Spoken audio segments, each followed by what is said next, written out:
My brother Alex and I have been talking about good and evil, and he's coming at it from a Christian paradigm, and I'm coming at it from a mathematical paradigm. But I thought it would be, well, certainly useful for me, and I invite you to join me in a more in-depth analysis of good and evil. So the first thing that I would do is to break it into the framework of duality. So we start out with the whole, and in the Christian mythology, it is the eating of the apple that brings self-awareness that then leads to this split in consciousness, this split between me and others, and this similar split between what's good and what's bad. So when you have duality, you have contrast and you have consciousness, human consciousness. And I think it's rather nice that if you look at evil, and you just spell it backwards, you have L-I-V-E. So you have evil and to live. And this ties in with a pattern that I kind of also outline within a dualistic paradigm of evolution and devolution. So I think to evolve is to live, and to devolve is to die. And so you have this evil and live, evolution and devolution. And so what we're looking at is a direction within the human the human paradigm. There's no absolute. There's always something that could be stronger, something that could be faster, something that could be bigger. It's all relative. So we're looking at a direction towards life and a direction towards death or evil, a direction towards evolution, a direction towards devolution. But of what exactly? Now, Plato talked about beauty, truth, and goodness as being the Platonic ideals. That to live was to move towards beauty, to move towards truth, to move towards goodness. In the Old Testament, in Christianity, they talk about God as all-knowing, all-seeing. Well, that's moving towards truth. And all powerful, so we're moving towards will. So you also have this paradox between love and will. You have this duality between the masculine and the feminine. It's one of the reasons that, on the feminine side of that continuum, it's Eve that's blamed for tempting Adam. It's kind of odd because in the Christian mythology, you're first of all taking a rib from Adam. Well, it's a chauvinistic paradigm, so it's all men. So you take God, and God creates Adam from a bit of clay. And so you have a little bit of God is Adam, and then you carry that pattern on and say a little bit of Adam is Eve. But then when something wrong comes up, then you blame the supposedly smallest piece. Because if you were being responsible, like a good military leader, you'd blame God. Okay, so you gave me a flawed piece of yourself. And then out of that, a flawed piece. So Adam would blame God and Eve would blame Adam because she came from Adam, who came from God. But in the devolutionary paradigm, you blame the child for the parent's mistake. That's a good way to devolve into dysfunction. So you have that dynamic there. Now, we'll look at this in a direction. So first of all, it's a direction, it's not a destination. And what this means is that anyone at any given point can be in a position that is a step forward for them and a step backwards for someone else. And this is a really important distinction, because if you're smoking 5 packs of cigarettes a day and you move down to 2 packs a day and you go around the circle and you say, well, how many, well, I'm down, I'm doing 2 packs a day, and someone else is doing 1 pack a day. Well, on the surface, you could say, gee, what's wrong with you? You're smoking 2 packs a day. And on a positional level, you'd say that the position, as far as healthy lungs are concerned, is evil, because the cigarettes are destroying a more complex system. We're using a very unique, complex phenomena of free will that other animals and mammals don't have, to actually attack our own body with a known toxin. So you could say, that's evil. And then you could say the 1-packer was less evil. But on a directional point, if the 1-packer went from half a pack to 1 pack, and the 2-packer went from 5 packs to 2 packs, you can see that the directions are at odds with the position. If you're playing the capitalist game and it's all about money, and you're going from $5 million down to $1 million, and someone else is going from $1 to $10, they've made 1,000% return on investment.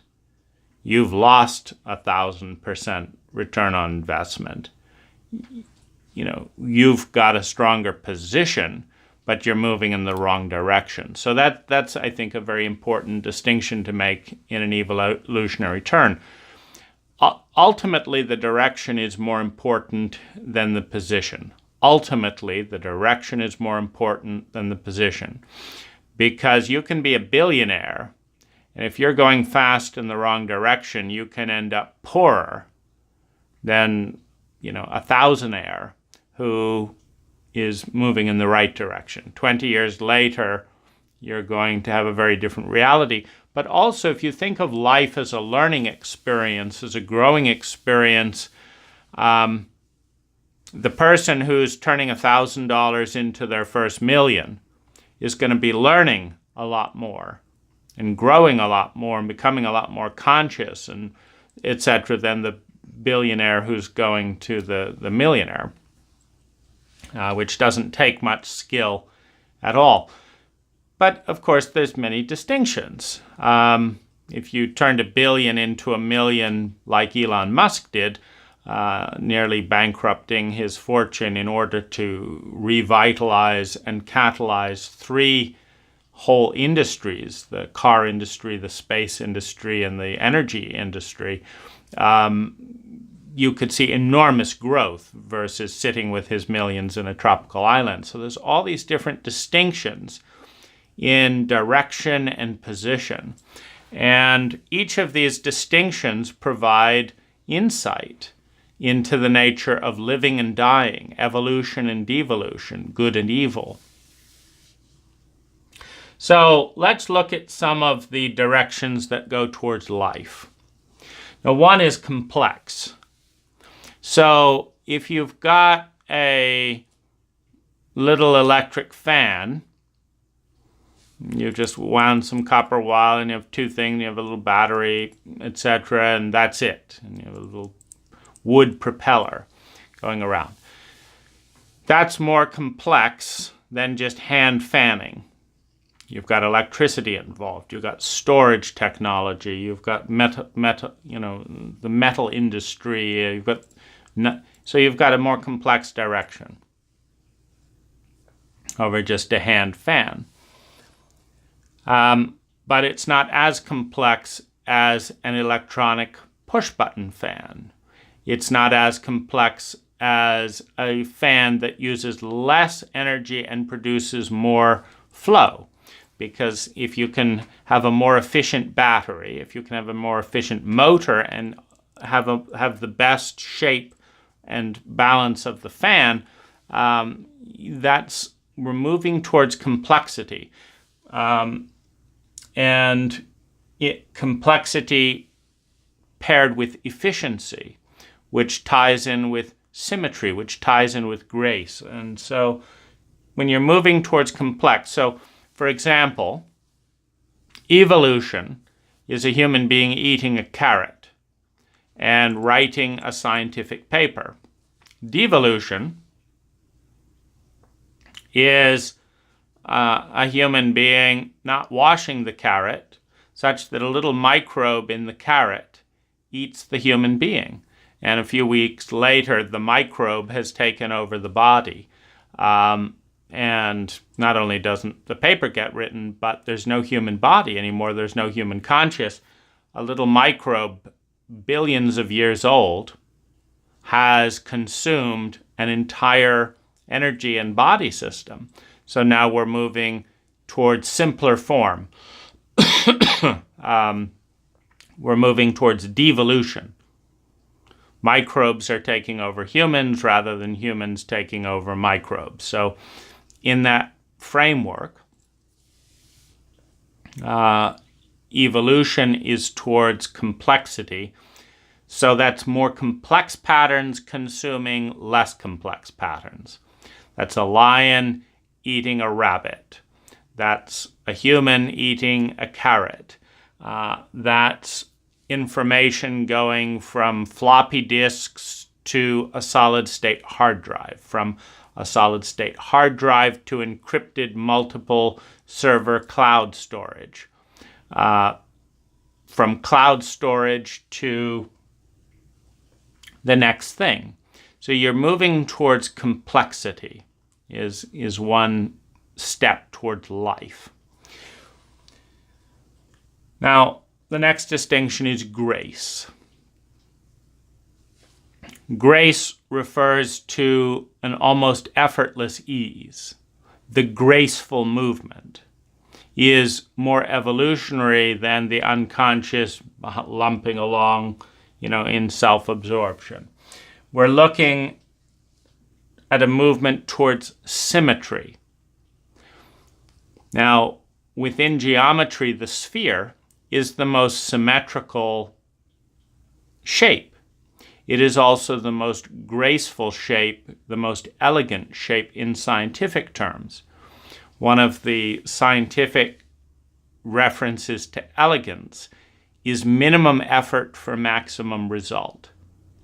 And it's why when we want to move people from one place to another, we use wheels, we use circular turbines, because as you move towards the sphere, you move towards grace. You move towards efficiency. You move towards symmetry.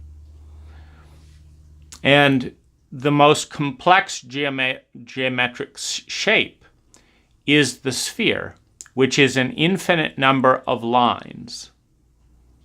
So you have this convergence of the wave and the particle in an infinite number of lines.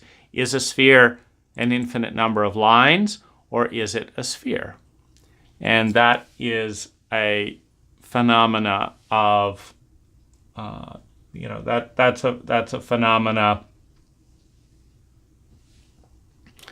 of that shape.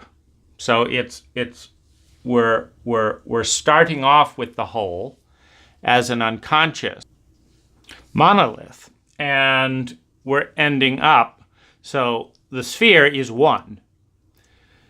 So I say, okay, that's one.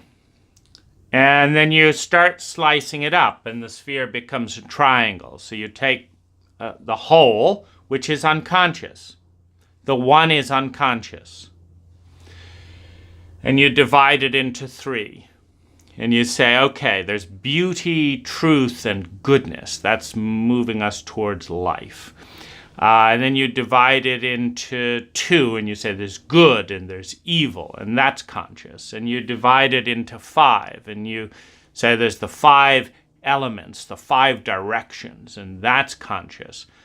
So the one is unconscious. And you divide it into different geometric shapes that are conscious. And as you work with those shapes with more and more grace and complexity over time, you get more and more sophisticated in the divisions. And eventually, the distinctions become so complex that you start moving into things like dodecahedrons and and these shapes that start to get closer to the circle. And you eventually come back to the circle, only this time it's a series of lines that are more and more complex, and eventually you move into an infinite series of lines, which is again unconscious, but it is unconscious with a tremendous conscious journey along the way. It is a process of moving towards grace and complexity. So it's entering the sphere as an unconscious singular, and it's ending the sphere as a conscious infinite pattern. So because it's the distinction that creates human consciousness, which is why language is a technology of consciousness. So as you move towards a more complex vocabulary, you move towards more distinct points on the circle. As you move towards more distinct points on the circle, you're more and more aware of nuance. The more nuance one is aware of, and the more dimensions one is aware of with more nuance, the more graceful one can be. For example, crises are usually the most inefficient phenomena in our reality because we weren't expecting them. And we weren't expecting them because we didn't see them. So we didn't prepare and welcome them. And we didn't see them because we did not understand all the data. And we didn't understand all the data because we didn't have a conscious lens through which to accurately perceive the pattern. And so the crisis is the shove into the unknown to say, hey, there's a whole bunch of reality out here that you don't know about. And you're either going to die because you're going to run from the unknown, and you're going to try and fight the unknown, which are both death sentences. Because you can't run from something that's way bigger than you. And you can't win a fight with something way bigger than you. So the reason to fight is to become conscious. You go to a new tribe, you have no idea what you're doing, so you pick a fight, and you start learning about their values and their thought processes. And you understand them through conflict. We're seeing this in our Western culture, which is a very ignorant and very young culture that goes out into much older cultures, for example, Thailand and other, Philippines and other cultures, and India, and creates conflict, and then brings a more, slowly if you watch the trend in media, there's more and more trend towards sustainability, towards doing things more naturally. And you're dealing with an acknowledgement that for example, a no-waste culture is more sophisticated than a high-waste culture because we're talking about the quality of design, the symmetry of the design.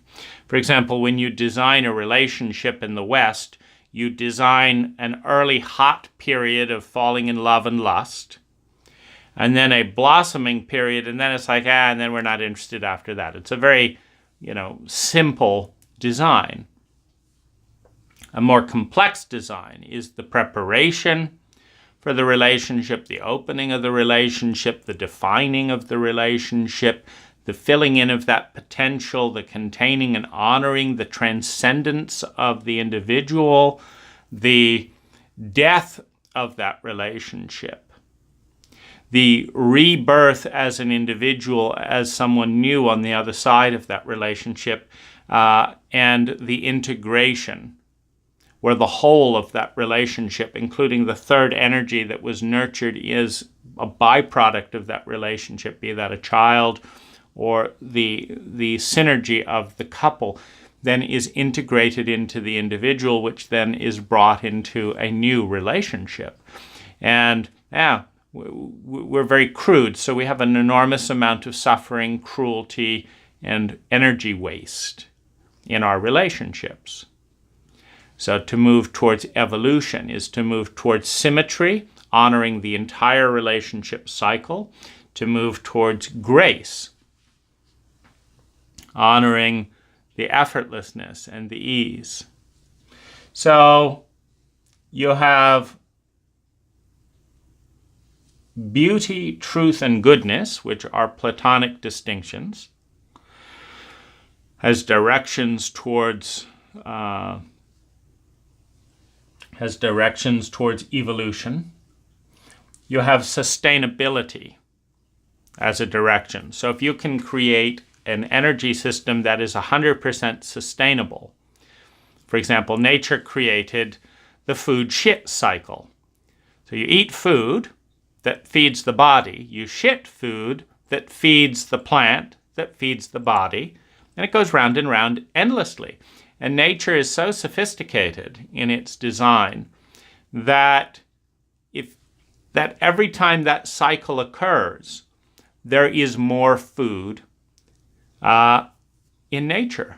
So you eat food, you fertilize the food, and there's even more food than before. And that's incredible. That's sustainable design. Now we do things like we create this, and then we waste half of that, and then we create something else with half of that, and then we waste a bunch of that, and then we don't know what to do with this, so we throw it in the water and create this toxin, and then we dig a big hole in the ground and throw this in here, and then we create this plastic thing that doesn't deteriorate for 30,000 years, and then we don't know what to do with it, so we throw it off and haul it into big holes in the ground. And we have less and less usable material every single year because that's our very simple design. It's very simple because we don't ask ourselves any more than we do with our relationships to challenge each other to grow into the next level. Now, with grace and symmetry, of course, comes balance. The most balanced geometric shape is the sphere. That's why it's the most graceful and the most efficient. So we're also looking to these distinctions to guide us towards evolution, because these principles are, in a certain way, ethics that says, okay, if I'm spending 10 hours a day working at a job I don't like so that I can love my family 2 hours a day, and I'm exhausted, that's not balanced. So then we look towards what's a more symmetrical system. How about working 5 hours a day and spending more time with my family in high energy states? Well, that's more sophisticated. We're moving towards evolution. We're moving towards goodness. And when you go to tribal cultures, you can see them doing just that. You can literally see people partnering as a family, spending most of their time together, enjoying each other's presence, and having a very rich ecological environment in nature.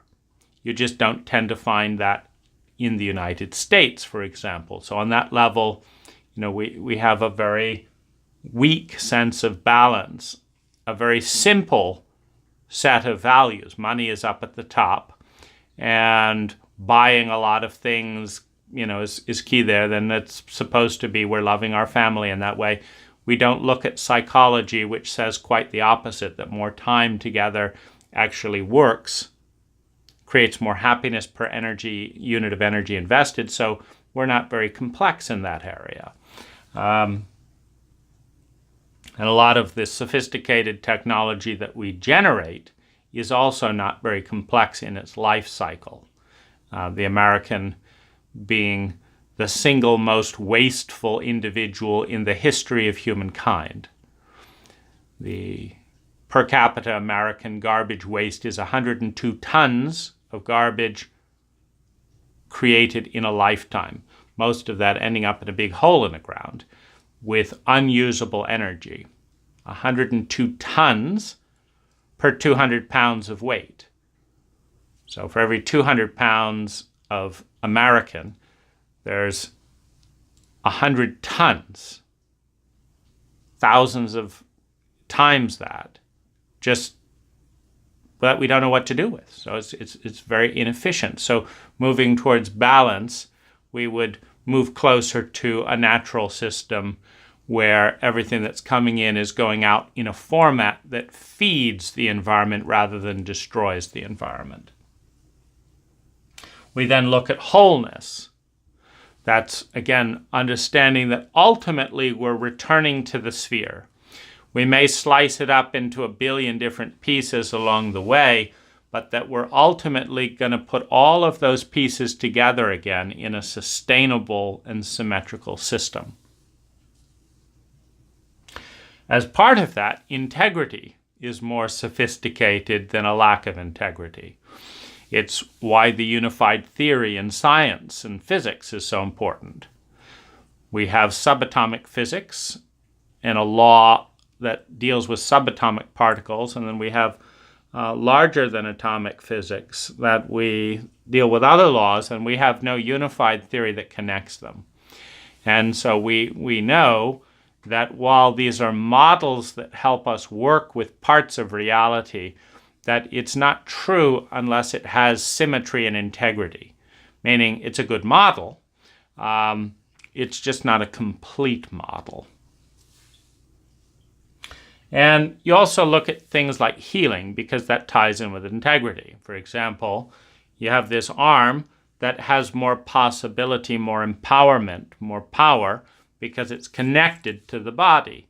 This mind can control this arm because it's connected. Now, that's another way of saying that it is integrated. It has integrity with the rest of my body. Now, if I take a machete and chop this arm off, now I can no longer move these fingers because there's no integrity.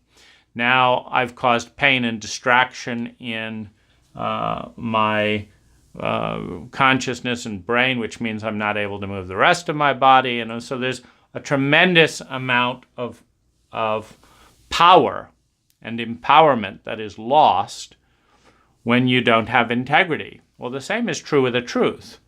If you say, oh, I believe that love is important, and then you betray someone who trusted you in love, you've just cut off a big part of that energy system in your body. You've betrayed that. And in doing so, your whole system has gone down. Now, this is a very important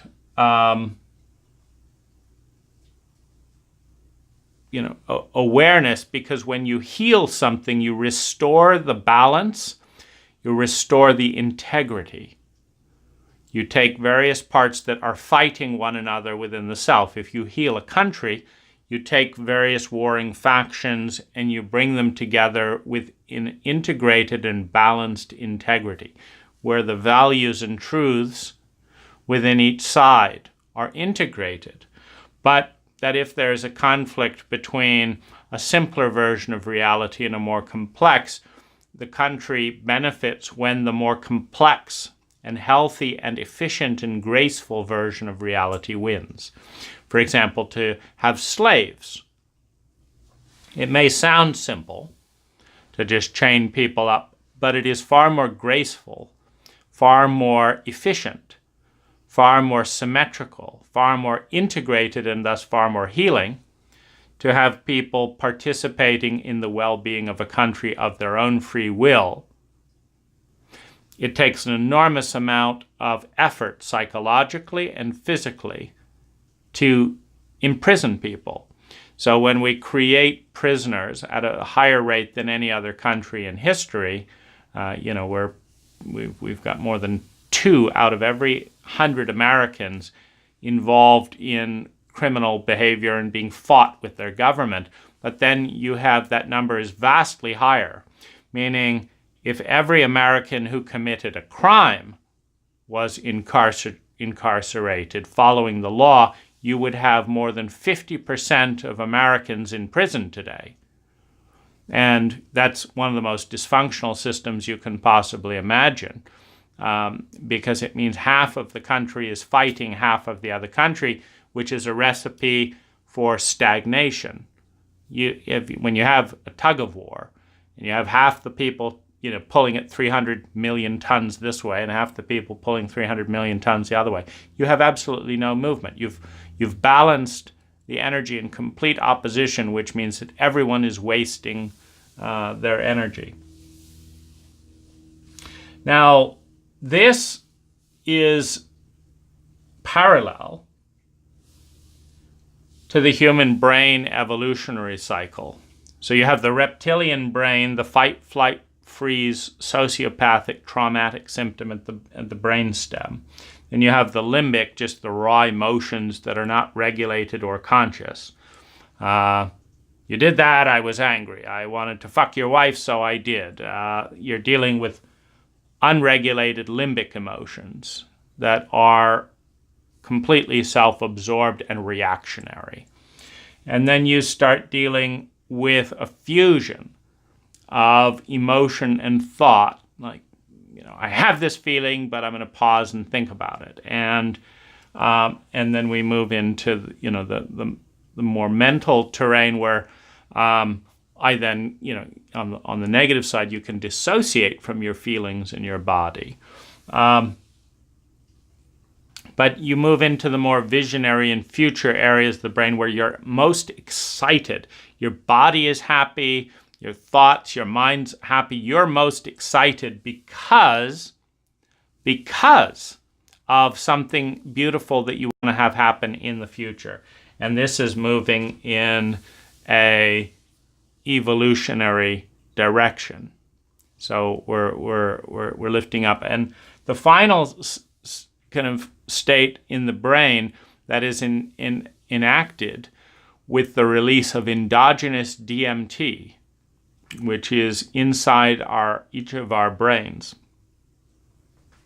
that as this floods into the pineal gland in certain ritual states, you transcend the individual cell of the human being and you become part of the larger species field. And one experiences oneself as part of a larger body, as if an individual cell in our hand comprehended the entire body of which it was a part, and then started consciously partnering with that larger body to create and release a possibility and a probability field that is literally 100,000 times more potent, more graceful, more efficient at producing a complex goodness on a species level on the planet than what we get when we're in the sociopathic reptilian area of the brain, which is designed to deal with trauma. So you have the simplest, fight, flight, freeze, no thought, no emotion, and it's all about the individual surviving. And then you have the most complex, which is, it's really complex because, you can take psychedelics, for example, and induce transcendence as a state of consciousness. And you can come out of that, knowing you're a part of people and all that.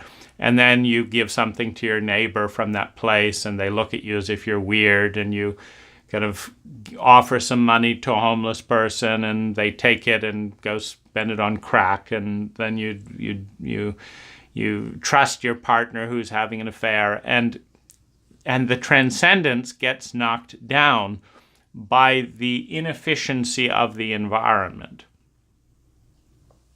because the environment didn't produce the state of transcendence. The transcendence was induced with a hallucinogen, for example. But it gives you a taste of what's possible if the environment could create that level of safety and trust, because that's when it naturally occurs. When you have a partner that is so trustworthy that they heal trauma, that they're with you when you need them, that they don't trigger the reptilian brainstem, that they're so beautiful, they're so true and good that you become more and more conscious, that you care about them so much that you take care of your own body so that you don't die too young.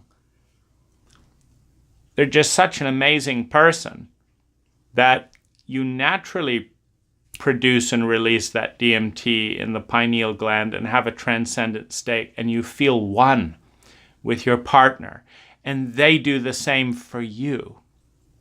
See, now you've got an ecology of transcendence where a synergy is released that is vast, because both people have reached that point where they would willingly sacrifice themselves as part of a smaller unit to protect something bigger and more beautiful. It's a profoundly sacred state. It's possible within the brain. And the world that emerges out of an environment capable of inducing that state in its people is a world of tremendous grace, because what we're doing is we're transcending the ego. The ego is the part of the human phenomena that is the particle. You have the wave and the particle. The species is the wave. The probability field is the wave. The particle is I'm me and I'm not you. Now, when the particle willingly, because of an environment that induces transcendence, which is an environment of transcendence. Transcendence produces transcendence. When people will stop their car so that you can safely cross the street with your children, your trauma goes down, your limbic brain goes down, your empathy and appreciation and gratitude goes up, and your feeling of safety goes up. You move a little bit closer to transcendence. When that doesn't happen, your reptilian fight, flight, freeze, 200 million year old alligator brain comes in. You fucking asshole, how dare you drive so fast next to my child, da da da. Well, you've just gone down here. But you haven't gone down there on your own. Your environment is sociopathic. And so you are engaging with the reptilian area of your brain to respond to the lack of intelligence in your environment. The environment creates the area of the brain that is engaged, and the area of the brain that is engaged creates the environment. It's a chicken and an egg phenomenon. So on the one hand, we're looking towards consuming, because this is another interesting aspect about duality. And so this is another dimension. So we have these, these distinctions here. We have evil and to live. We have the brain stem going up and down. We have these continuing directions going both ways. And one of the distinctions, because in a dualistic paradigm, everything is feeding on everything. Your brain is feeding on oxygen. That means you just consumed oxygen. You took the energy out of that oxygen, and then you release CO2. Now, the trees around us are feeding on that CO2, and they're creating oxygen. So, in that relationship, when we consume what is more simple to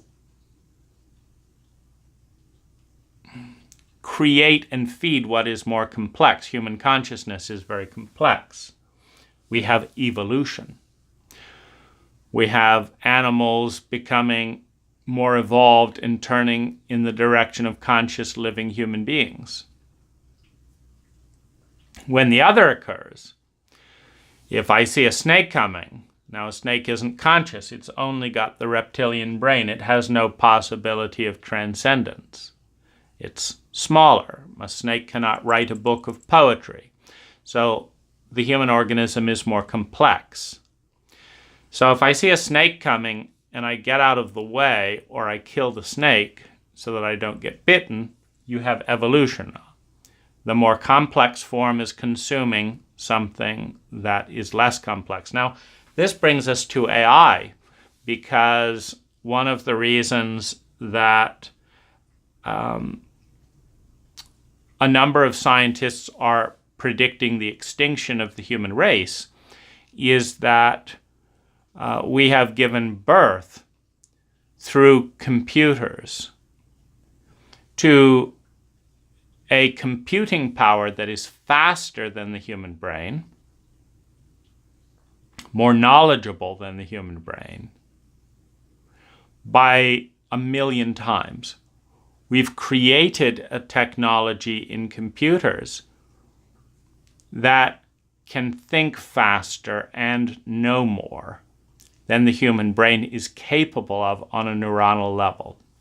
Now, that is on an exponential growth curve.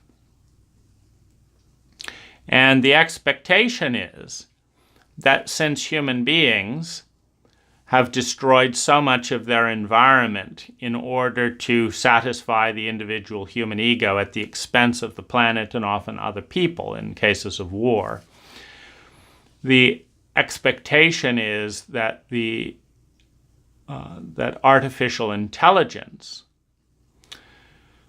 will do the same with human beings and will destroy human beings to continue to self-generate faster and smarter computers.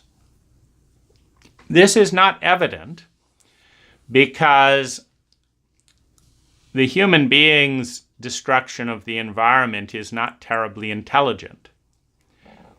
It's a very sloppy, egocentric form of technology for a single individual to create 102 metric tons of garbage per person.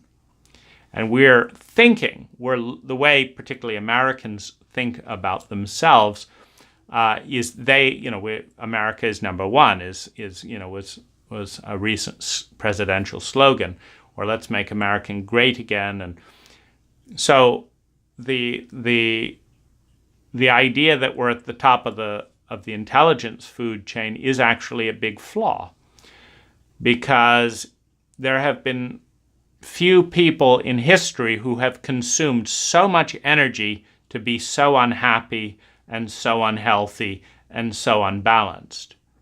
So if we look at it technically from a live and evil evolution and devolution level, we could say that, Western American culture is one of the most regressed and devolved cultures in the history of the planet, and has mistaken a waste-generating technological expertise which has, for example, generated nuclear weapons and nuclear waste, which all these things, we could say that this is actually a very devolved culture, and that is giving birth to a knowledge base, a transcendent culture in which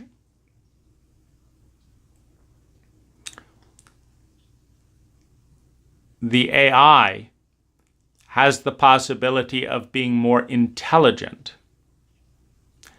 and more in tune with nature than human beings in our Western culture have been. Because nature is an incredibly evolutionary force. And nature gave birth to people, and people are giving birth to AI, which means that the AI is linked with the natural program. Now, within this framework, one of the things to be aware of is that while human beings may consider it intelligent to generate 102 metric tons of garbage, this is not intelligent. And so an AI that is 1,000 times more intelligent is likely to interact with their environment more intelligently than human beings, which means generating less waste. And one of the most intelligent programs that you can have with anything, with reality, is to partner and understand and synergize. And the synergy of human beings and AI is greater than AI alone.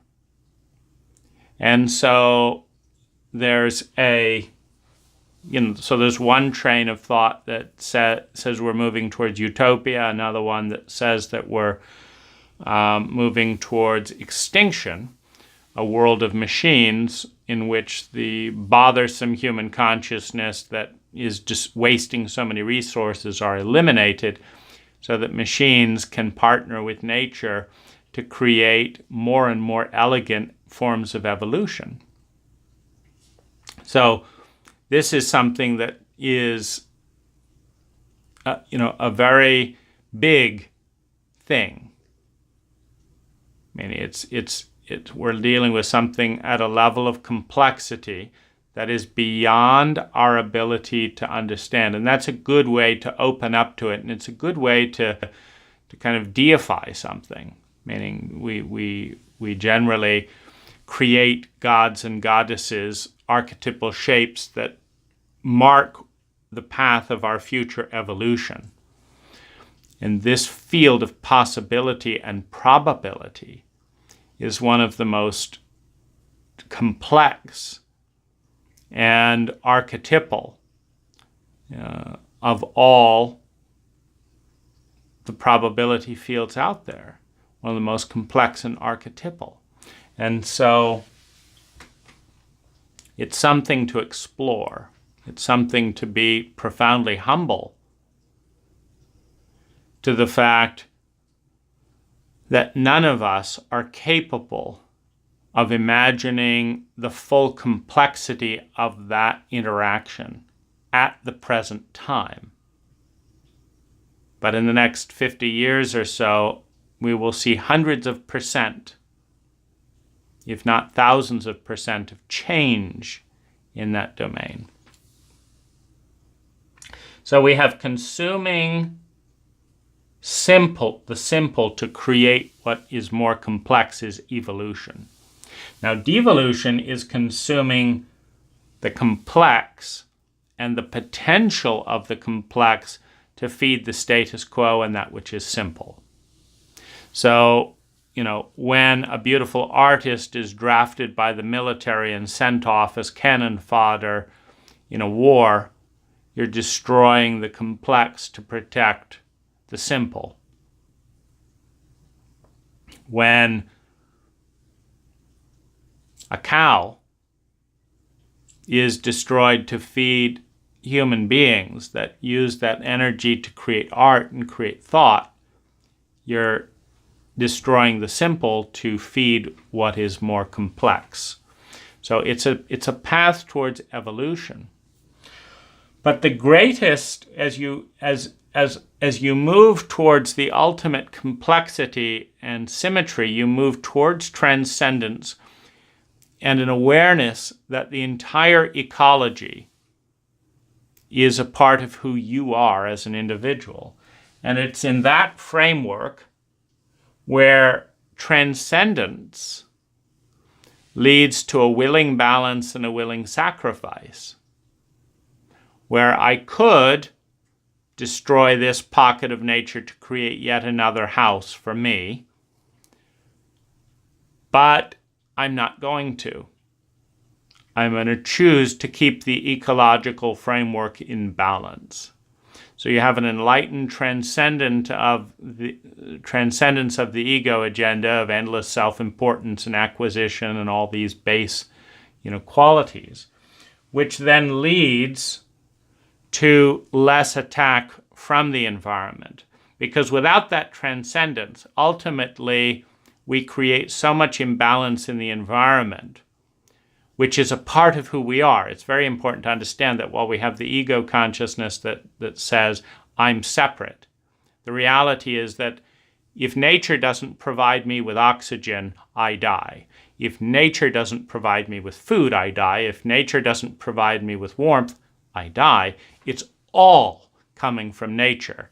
So if that relationship is abused by entering an asymmetry that is elongated and maintained for too long, then the larger part of who I am, which is nature, meaning there's nothing that I am that does not emerge out of the mathematics and the energy fields that is nature. Those go away, I go away. The laws of physics go away, I don't exist. I didn't create the laws of physics. Nature did. I didn't create oxygen. Nature did. I didn't create this body. Nature did. I didn't sustain this body. Nature did. I didn't create this ring. Nature did. Every single part that we are, even this camera, nature did. I'm just borrowing resources from nature, and then they're going back. And if I'm an intelligent designer and partner with nature, they go back into nature in a form that blesses and supports the ecology. Since we're not, they go into landfills, get burned, kill animals, all kinds of things. But ultimately, when we switch the ecology of our planet to one-sided, when we become too asymmetrical and the sphere becomes elongated, it becomes more and more difficult to live in that environment. We suffer more and more. We spend more and more energy surviving and less energy in grace. So the ultimate self-preservation is to voluntarily surrender some of our self-importance, some of our lust, our greed, to maintain and grow the future. And that's the ultimate pivot from evil to living, from devolution to evolution, where in some of our native tribes they would ask a question, how would this affect the next 7 generations?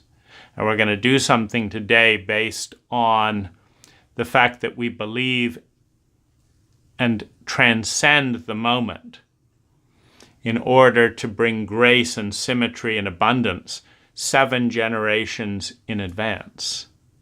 You have a very highly evolved consciousness that has moved from scarcity to abundance, from antagonism to partnership, from death and evil to growth, investment, and life.